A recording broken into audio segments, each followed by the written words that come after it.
Tras un año de tensiones, Donald Trump y Gustavo Petro se encontraron cara a cara en la Casa Blanca. ¿Qué viene para las relaciones bilaterales? Hoy en Sala de Redacción, Sandra Borda, docente e investigadora de la Universidad de los Andes, y John Torres, editor de Mesa Central del periódico El Tiempo. Aquí comienza Sala de Redacción. Sala de Redacción. Bueno, el presidente Gustavo Petro dijo al salir de la reunión que tiene un aire optimista y positivo. ¿Es así o no pasó nada, profe? Pues yo creo que tiene que ser definitivamente optimista porque de lo que veníamos a lo que llegamos hoy hay un proceso de distensión en la relación bilateral que era absolutamente necesario para todos, tanto en Estados Unidos como en Colombia. Yo creo que lo que empezó con la famosa llamada telefónica y ha continuado hasta ahora no son sino buenas noticias para el país. Yo no creo que hayan desaparecido los desentendimientos y los desacuerdos entre los dos presidentes, pero definitivamente sí estamos en un escenario en el que se puede trabajar a través de canales diplomáticos y con mucha más normalidad. Dijo el presidente, es un paso pequeño pero distensiona. Lo otro que dijo es que había una percepción equivocada por parte del gobierno de Estados Unidos. ¿Era así, John? Yo no creo que haya una percepción equivocada. Creo que el presidente Petro tuvo la oportunidad de mostrar allá su discurso y seguramente tuvo algunos logros frente a Donald Trump, pero también lo que veo es mucho pragmatismo gringo. Lo que aquí vemos es que Donald Trump es un tipo que negocia duro, pero que claramente tiene que sentarse a hablar con alguien y se sienta a hablar, y es lo que ha hecho con el presidente de Colombia. Tema eje, el narcotráfico, ¿no? Del que se viene hablando, de los cultivos, de también esa cooperación binacional. ¿Hay allí algún logro en este sentido? Hay unas declaraciones públicas del presidente Petro, otras cosas que no están sobre la mesa, pero claramente lo que dicen nuestras fuentes en Washington es que le pidieron resultados, sobre todo frente a la erradicación. Cosas en la paz total también estuvieron sobre la mesa, eso no se ha hecho públicamente, pero lo que hay aquí es que le están pidiendo al presidente Petro que haya erradicación, que no ha habido. Él dijo hoy en una primera declaración 40.000 hectáreas dijo que iba a erradicar. Petro asegura que Trump le dijo que era una meta demasiado amplia, pero lo que es cierto es que durante 3 años hemos perdido el año en esa materia y los resultados se están viendo hoy. Y dijo también el presidente que la mejor forma de erradicar era el trabajo con los campesinos, erradicación manual de la coca. El otro tema, profe Sandra, fue Venezuela, por supuesto. Él dice que Colombia puede ayudar en ese proceso de transición. ¿Ahí cuál podría ser el papel? Incluso habló de una cooperación militar con el ejército venezolano que ya había mencionado antes. Sí, y tal vez voy a empezar por ese tema porque ese es el tema más difícil de todos. Llevamos muchísimo tiempo, muchas administraciones tratando de convencer a las Fuerzas Armadas venezolanas y al gobierno venezolano que combata abiertamente los grupos ilegales en la zona de frontera, y eso no ha pasado. Si la intervención del presidente Trump y de Estados Unidos se constituye en un desencadenante para que esa forma de cooperación militar suceda finalmente y para que haya un combate a esos grupos ilegales de la zona de frontera, eso sería un grandísimo resultado. Yo tengo muchas dudas de que eso vaya a pasar, porque si no ha pasado en los últimos años es por una razón particular que no creo que vaya a desaparecer de la noche a la mañana. El otro tema es el tema de la participación de Colombia en el proceso de reactivación económica de Venezuela, en el que hay una paradoja bien interesante, y es que el presidente Petro le sugirió al presidente Trump que Colombia puede participar en el proceso de refinar y sacar petróleo de Venezuela con camino hacia Estados Unidos para ir supliendo un poco las deficiencias en materia de infraestructura que hay en Venezuela, teniendo en cuenta que es un gran defensor de las industrias limpias y de las energías limpias. Es un poco paradójico que haga esto, pero él dijo: yo en Colombia produzco energía limpia, si eso es lo que produce Venezuela, voy a participar en eso simplemente para ayudar a la reactivación económica. También habló de conexión eléctrica, habló de venderle energía a Venezuela y por ahí mismo de Ecuador. Sí, ya vamos a hablar de Ecuador. Quiero seguir con este tema de la energía limpia, John, porque ofreció La Guajira, ¿no? Dijo, ahí en La Guajira tenemos conexión y puede ser cuestión de días, dijo, para enviar energía al vecino país. Hubo exageraciones chiquiticas, pero por ejemplo, dijo que lo del oleoducto era poner un par de tubos, hacer chin-chin, dijo. La verdad es que en esa infraestructura llevamos años que está totalmente derruida, destrozada. No se reactivaría si se hiciera en este momento antes de que termine el gobierno, difícilmente eso va a pasar, pero sin duda es una buena noticia para Colombia porque tenemos escasez de gas, porque no seguimos explorando gas. De Venezuela nos puede llegar gas y nos puede solucionar algún problema, y Colombia podría jugar un papel importante en la materia, no en este gobierno tanto, sino en el siguiente, si esto continúa bien. Pero allí hubo unas exageraciones también, habló de los resultados enormes de Colombia en La Guajira, pero también lo que hemos visto en La Guajira es precisamente que la gente que estaba haciendo esos proyectos grandes de los parques eólicos se fue porque no pudieron avanzar. Claramente hay un potencial muy grande, pero no es realmente la situación que describe el presidente Petro, pero la oportunidad existe y seguramente la posibilidad de darle energía eléctrica a Venezuela, que es un país que reiteradamente ha tenido problemas de suministro, pues puede que exista si se dan las condiciones. El otro tema de Venezuela es el proceso político, ¿no? Gustavo Petro dijo, yo he estado hablando tanto con la oposición, que llamó oposición racional, y también con el oficialismo racional. ¿Con quiénes está hablando y qué es lo que está proponiendo el presidente y cómo podría mediar ahí? No está muy claro y no está tampoco claro qué se logró después de esta reunión en materia del papel que eventualmente jugaría Colombia en ese proceso de transición en Venezuela.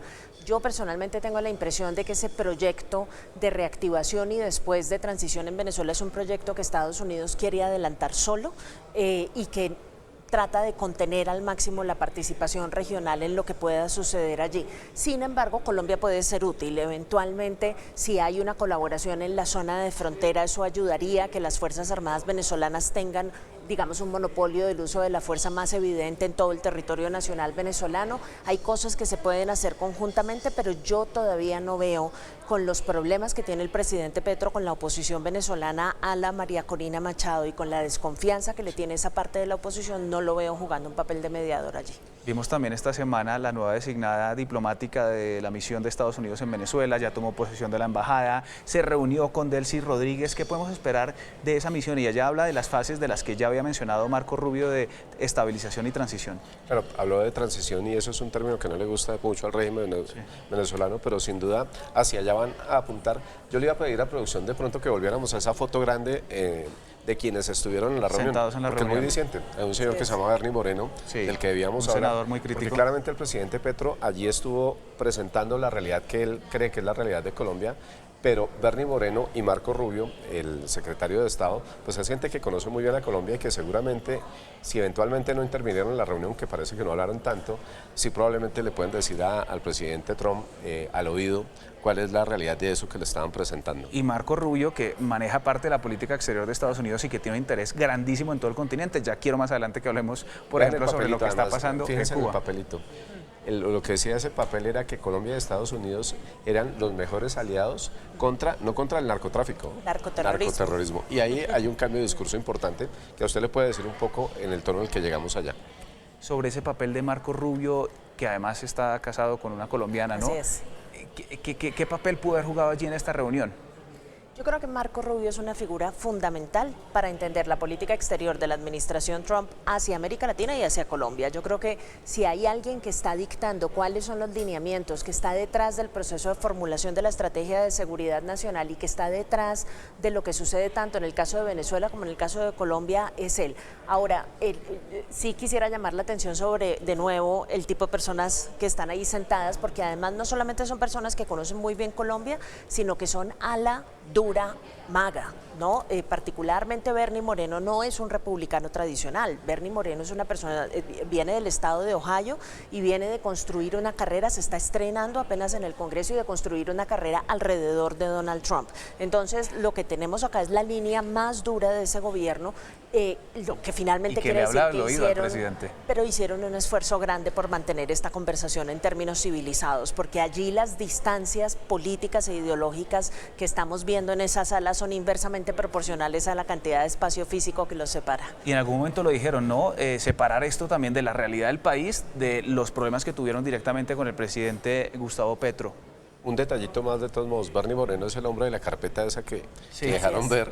Que ustedes en el que estaban con uniforme de preso.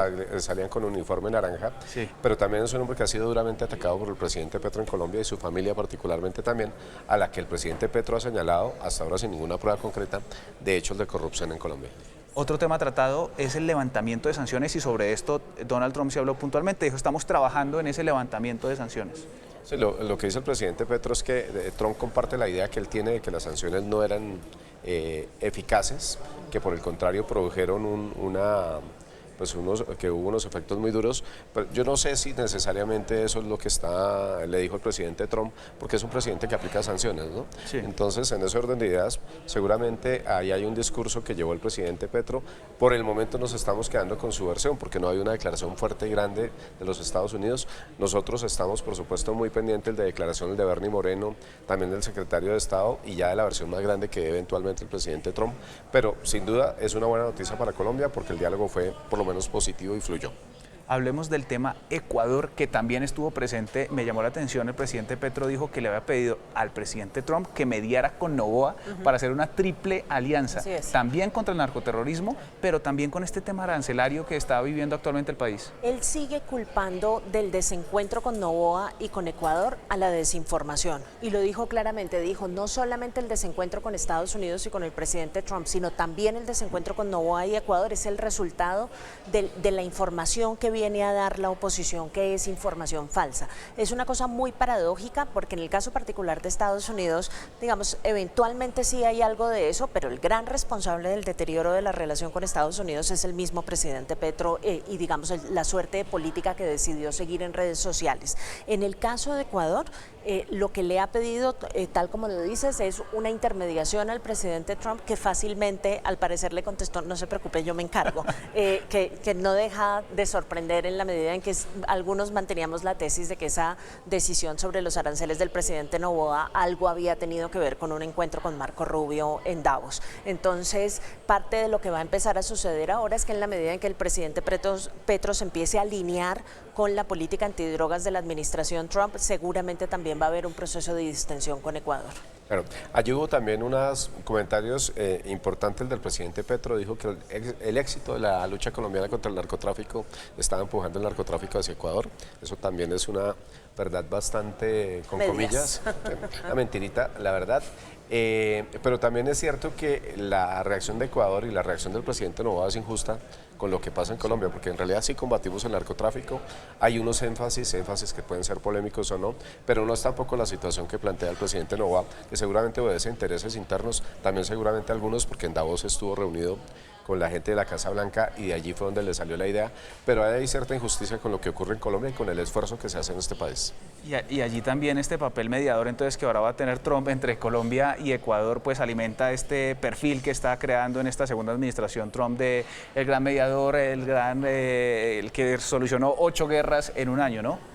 Pero pues esa mediación la verdad es mucho más fácil. Así como se inventaron el lío, seguramente le puede decir, bueno, ya no más, y se acaba más rápido. Muy bien, vamos a, ya quiero que regresemos porque Sandra usa el término alinear, ¿no? Alinear la política del presidente Gustavo Petro también con los intereses de Estados Unidos. Pero antes de que caigamos ahí y analicemos toda la política exterior de Estados Unidos, quiero que hablemos de Cuba y lo que está pasando, porque hay también una enorme presión sobre la isla. Efectivamente, parte de la teoría que se tiene sobre la presión sobre Venezuela es justamente que esa presión y la presión sobre México redunde en una situación de aislamiento adicional frente a Cuba. Y mucha gente dice que el interés fundamental de Marco Rubio al final sigue siendo Cuba. No escuché en las declaraciones del presidente Petro, pero de pronto me lo perdí, que se hubiera tocado este tema directamente. Yo creo que hay demasiados frentes abiertos y la necesidad de enfocar al presidente Petro en los temas fundamentales, que son lucha contra las drogas, y uno que se tocó mucho menos, que es el tema de la migración, quizás porque reanudamos los vuelos de deportados un par de días antes de que tuviera lugar esta reunión. Lo que muestra es que de todas formas Estados Unidos se sigue moviendo en muchos frentes en América Latina separadamente, y los latinoamericanos seguimos en el mismo estado de fragmentación de siempre y sin capacidad de responder. Sobre el tema de la alineación, solamente déjeme decir una cosa. Si hay algo que resulta absolutamente claro de esta reunión, es que el presidente Petro ha cambiado fundamentalmente su posición en materia de la política antidrogas. Este no es el Petro que nosotros escuchamos durante la campaña política y durante el inicio de la administración. Un Petro revisionista de la política prohibicionista, un Petro que no creía en la erradicación, un Petro que quería darle un vuelco completo y quería empezar a hablar de regulación. Lo que hoy vimos es un movimiento que venía pasando ya desde hace algún tiempo, pero es un movimiento mucho más cercano a la versión hiper prohibicionista que se está promoviendo desde la Casa Blanca en materia de lucha antidrogas, creo que no había mucha más opción. Y un Petro que llegó allá incluso hasta con cifras de bombardeos, ¿no? Uno escuchaba al ministro de Defensa, es que aquí llevamos las cifras de los bombardeos que realizamos semanalmente, algo que Petro había rechazado abiertamente.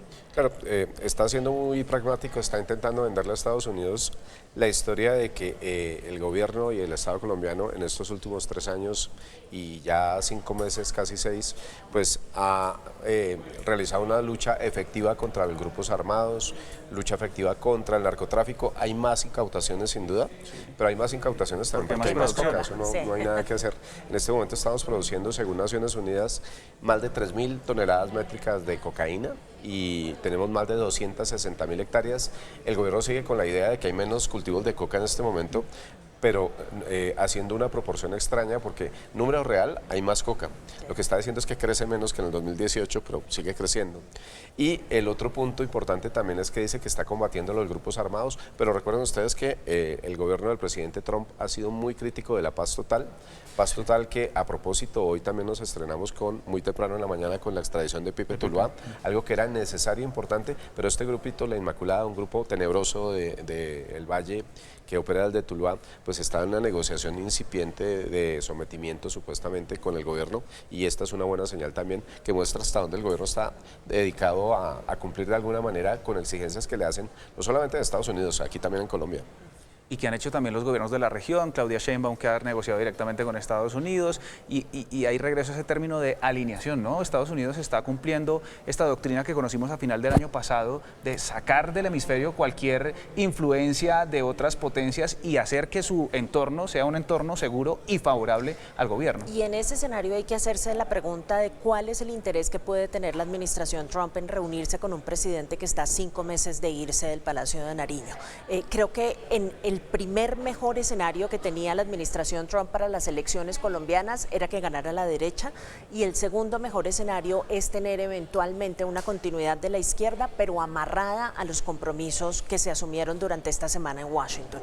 Esa es una muy buena parte de la negociación que está teniendo acá lugar. Esto no quiere decir que sea una cosa explícita que Petro le haya entregado concesiones del próximo gobierno a la Casa Blanca, ni muchísimo menos, pero el mensaje que está mandando claramente este proceso de distensión es que el modelo anterior que teníamos de trabajar con Washington a través del insulto, a través de la separación, a través de la falta de cooperación y a través de esta constante confrontación es un modelo que no le va a funcionar ni a un gobierno de izquierda ni a un gobierno de derecha.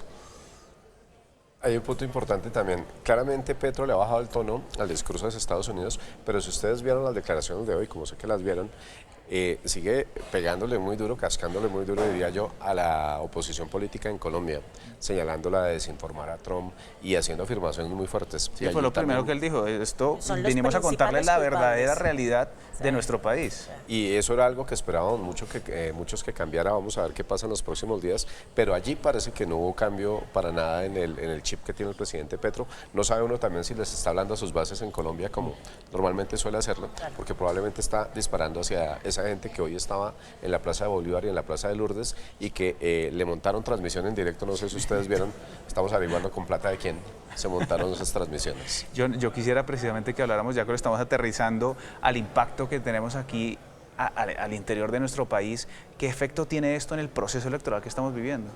No, yo lo que creería es que al país le sirve que se normalice lo máximo la relación con Estados Unidos, más allá de todo tipo de cosas. Yo hablé con alguna gente muy cercana a los que estaban organizando la reunión y lo que nos dijeron es que el presidente Trump y sobre todo la presencia allí de Marco Rubio me parece importante, y la de Bernie Moreno, iba a pedir garantías electorales que se pudieran hacer elecciones tranquilas en Colombia, que hubiera votación plena y libre y que hubiera garantías democráticas. Ese mensaje no fue explícito, no lo han mencionado, pero según las fuentes con las que hemos hablado sí se mencionó y esperamos que eso es lo que pase y creo yo que era lo que debía hacer la administración Trump en ese momento. Petro dijo en una entrevista radial que Trump no le había preguntado ni por su sucesor sucesor ni por nada Así es. electoral supuestamente, pero pues habrá que ver.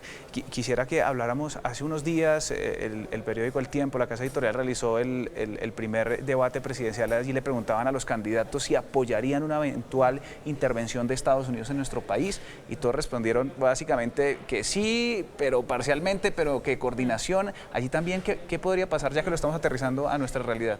Yo creo que hay dos efectos electorales fundamentales de lo que acaba de pasar en esta reunión.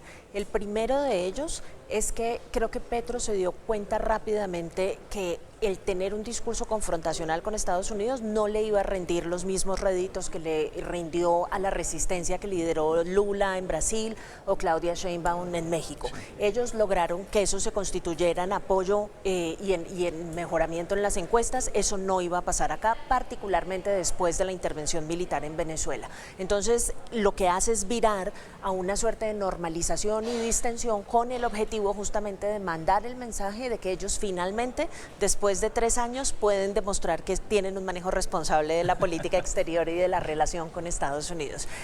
No pierden bases porque las bases están muy contentas con esto. Si ustedes han visto claro. la reacción... Y la movilización también que La vimos. movilización está ahí, las bases están contentas si sí o están contentas si no, digamos, eso es inamovible e incondicional.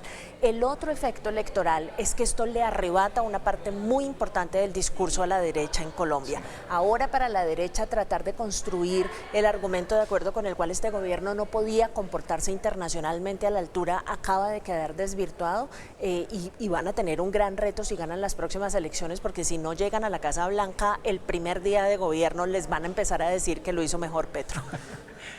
Dice Petro que no habló de ese tema, pero ¿qué va a pasar con la lista Clinton? No, seguramente esa es una preocupación importante que él tiene, no, nadie lo puede negar, porque además le complica la vida a cualquier persona en cualquier zona del mundo, pero por ahora dice que no va a pasar nada, una revisión de eso es posible, porque pasa, ustedes todos los días ven que sale gente y entra gente de la lista OFAC, pero ese es un asunto que por ahora el gobierno pretende manejar a través de sus abogados. No se ve una revisión pronta, pero pues esperaremos a ver qué pasa cuando termine el gobierno del presidente Petro. Muy bien, se nos va acabando el tiempo, así que quiero que cerremos con una breve conclusión que viene para la relación entre Estados Unidos y Colombia.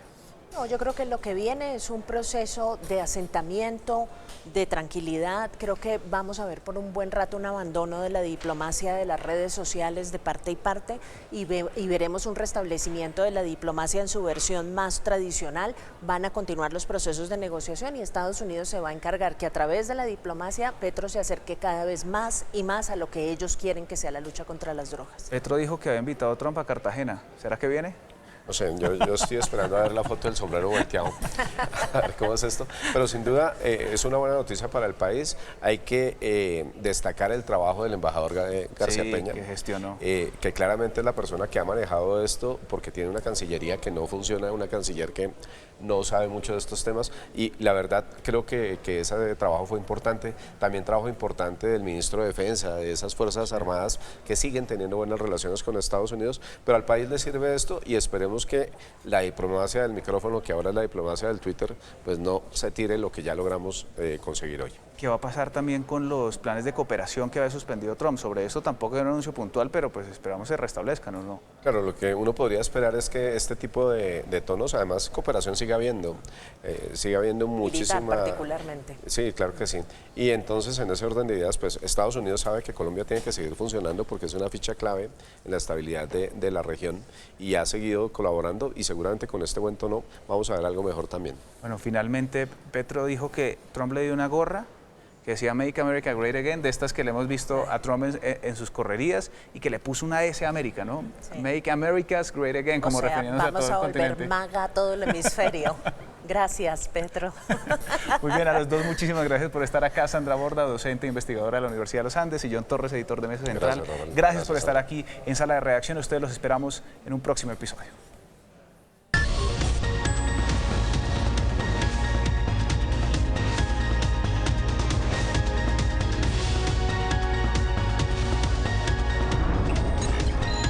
Sala de Redacción.